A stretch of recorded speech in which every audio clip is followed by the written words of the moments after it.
Hi, my name is Raynor Dail, and I'm a member of the class of 2022. I'm majoring in Religious and Ethical Studies and International Studies. The title of my project that I'm sharing today is Was It Just a Puppy? And I'm going to discuss how the treatment of animals in combat varies by comparing film and reality. There are two unfortunate constants in society, and those are violence and war. Violence can be seen in the media and in film, whether that be on the news or in the newest movie. Audiences no longer flinch when they are shown gruesome scenes depicting the suffering of those across the globe. War and violence are used in television and film for entertainment purposes. Because of this, society has become desensitized to war in real life. Countries and organizations engage in war every day, but war is not just happily accepted by the public. To counter this, different countries establish guidelines for how war is to be waged, tactics and weapons that can and cannot be used, and how soldiers and prisoners of war are to be treated. One example of this is the U.S. Military Handbook. Support from these guidelines and these books comes from just war theory, which is an ethical theory that focuses on how humans should decide to fight wars and how they should act during wartime and post-wartime. Non-human animals, however, are not considered in just war theory because they do not have a place in the moral community. Animals are believed to lack rational thought, and without rational thought, they are unable to make fully informed decisions that are not based primarily off of instinct.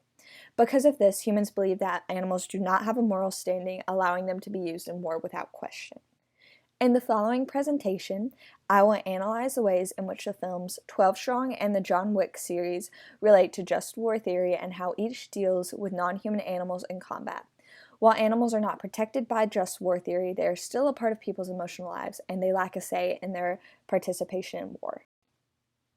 In just and unjust wars, war is defined as a, quote, legal condition which equally permits two or more groups to carry on a conflict by armed force, end quote. Just war theory is an ethical theory about how different nations, armies, and people should act before, during, and after a war. For the sake of this presentation, I will be addressing the parts that feature before, just ad bellum, and during war, just in bello. Just ad bellum focuses on the decisions leading up to war because just reasons translate to just war. There are 6 components to just ad bellum, which are just cause, strong action taken against a community, an official declaration of war, right intentions, reasonable success, proportionality, and last resort. The second category, just in bello, is a country or military's conduct during wartime. The 3 key parts of this section are non-combatant immunity, discrimination, and proportionality.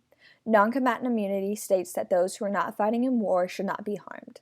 Next is discrimination, which is key in deciding who should be killed during war. Since non-combatants are not actively engaging in warfare, they should not be targeted. However, the final part, proportionality, declares that if it achieves a greater goal, the accidental killing of non-combatants is not impermissible.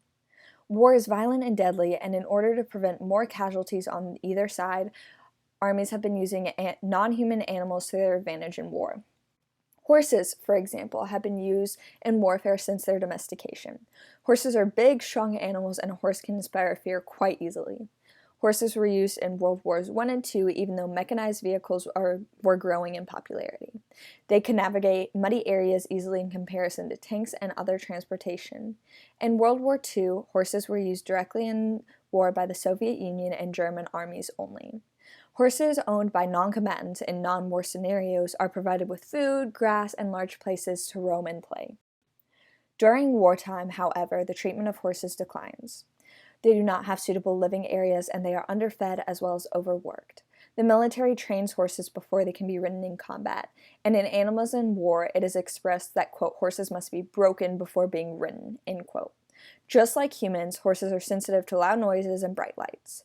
They have better hearing than humans, and they spook easily, so intense noises and lights can be terrifying to them. Yet there's no guidebook to how horses can or should be treated during war. Horses aren't the only non-human animals used in war. Dogs are often used as well. 200,000 dogs were used in World War II. In Nazi concentration camps, dogs were taught how to maul and kill. The United States also used dogs during the Vietnam War to help sniff out bombs. After the war ended, these dogs were not allowed to return to the United States. They were either killed or sold to slaughterhouses. The treatment of dogs in war is very different than in a non-war scenario. As companion animals in non-war scenarios, dogs sleep on their owners' beds, they play, they're constantly going, and they're constantly eating. In war, animals are afforded little protection, but that changes when there's an audience watching. Released in 2014, the John Wick series features 3 movies: John Wick Chapter 2, which came out in 2017, and John Wick Parabellum, which hit theaters in 2019. It is a series centered around an assassin, John Wick, who comes out of retirement to rejoin the killing universe after his puppy, who was gifted to him by his late wife, was brutally murdered by an intruder. The killing of the puppy was not specifically shown because of expected audience backlash. Following the death of his puppy, the first movie focuses on Wick's revenge. John Wick Chapter 2 is based upon Wick being forced to kill a member of the government system in charge of the assassin world, the High Table. The third movie, John Wick Parabellum, details Wick's desperate attempts to survive despite being declared excommunicado and being targeted by almost every assassin in the world. Parabellum takes a leap into the assassin world, delving deeper into the High Table and their rules. Just like in Just War Theory, the John Wick universe has rules that are to be followed quite strictly. The result for disobedience in John Wick is often death. One rule is that there is no killing in specific places, such as hotels that provide a safe haven for assassins. In the second movie, Wick kills a member of the High Table on the hotel grounds and is then excommunicated from the world around him. The third movie begins with John Wick quickly becoming a $15 million target for anyone who wants to try to kill him. Another rule is that non-assassins should never be touched. The second movie features an excruciating wait between Wick and his opponent on a subway. They do not fight until the majority of civilians have exited the train car. In all 3 movies, no one is ever injured, despite being surrounded by violence constantly.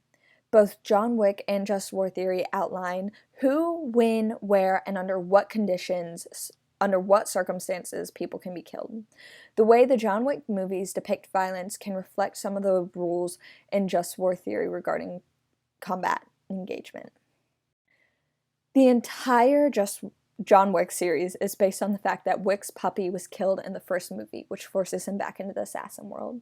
The death of the puppy was not shown on screen because an audience doesn't want to believe that an innocent animal was harmed for their entertainment. Instead, the viewer is shown a lifeless puppy and left to their imagination what happened to her. As Wick spends the rest of the movie getting revenge on people who killed his puppy, there's no cry from the audience to stop. John Wick emphasizes the idea that violence must be justified in order to be moral. The killing of Wick's puppy justifies all the violence he commits in the first movie against those who are responsible for the death of his dog. While Just War Theory is never mentioned in John Wick, the killing of only specific people proves that it is most definitely implied. Throughout the rest of the series, the audience watches as non-human animals continually play a part in the movies. Wick adopts a dog at the end of the first movie that shows up in the following films. In Parabellum, the audience is introduced to Sophia, played by Halle Berry, and her 2 Belgian Malinois. The dogs are vicious and they take out almost as many people as Wick and Sophia do when they're fighting. In the beginning of the third movie, there's a fight scene involving horses. To film it, the crew worked with a renowned horse trainer, Ted Griffith, and the Humane Society was also involved due to animal safety rules and the fact that it was filmed in New York City. The horses are featured in a motorcycle fight between Wick and several other assassins. Wick uses the horses both as a weapon and a shield. Due to the use of horses in other movies, such as War Horse, the audience is well aware that horses are often used in violence. The audience brings with them an emotional connection to the horses, whether they're equestrians or not, and they don't want to see them harmed. Humans see violence against horses and dogs during movies as out of bounds. Another film featuring horses is 12 Strong, starring Chris Hemsworth as Captain Nelson. It is based upon the true story of the first 12 men who entered Afghanistan after September 11th in 2001. This team, led by Captain Nelson, is chosen to go in first. Nelson's team meets with the Northern Alliance, a military force who is fighting al-Qaeda, and assists them. Their main mode of transportation in Afghanistan was horseback. The presence of horses is vital to the movie because without them, the men would be fighting al-Qaeda on foot, and it would have been a brutal loss for Nelson's team. The audience then experiences the shock of a 21st century war being fought on horseback. With so many new and advanced weapons that can be used in war, no one would expect to find horses still. The horses are only focused on shortly, however, because the rest of the movie depicts the relationship between Nelson's team and the Northern Alliance, along with their fights against Al-Qaeda. While in Afghanistan, the killing of enemy combatants clearly begins to take a toll on the team, but especially Captain Nelson. Nelson had never seen combat before, and killing someone cannot be easy. The soldiers recognize that they are killing people who have homes, families, and lives outside of the war they're involved in. The death of enemy combatants eats away at soldiers because they recognize the humanity of those who they are fighting, and it shows how violence in war extends outside of the armies fighting in it.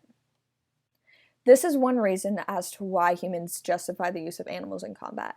It is believed that animals are less important than humans, and soldiers don't have as much guilt when they die because of the animal's perceived lack of rationality. In reality, however, non-human animals and humans share many similar characteristics. Both have and express vibrant personalities, both often share a common love and protection of family, and both have deductive reasoning skills.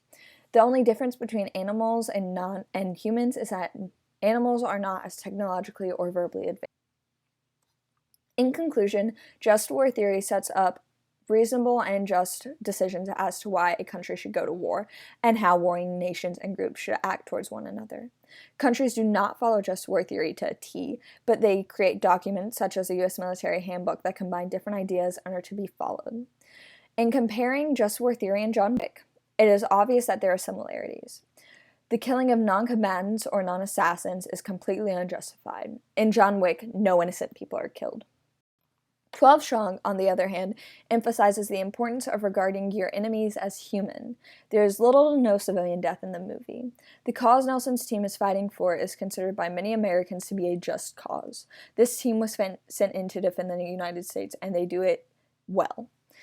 The movie shows that no innocent people were killed at the hands of U.S. soldiers, and they show enough respect for their enemies to not see them as animals. The horses, however, that were killed in 12 Strong do not inspire as much of an emotional response as the dog in John Wick, because humans simply have different connections with dogs than they do with horses. Film depicts the way that humans would like to say they fight wars. John Wick follows the rules, and 12 Strong respects their enemies as well as those who don't fight. Both also treat animals well. Most films treat animals with respect and avoid showing the death of any animals. Reality is different, though.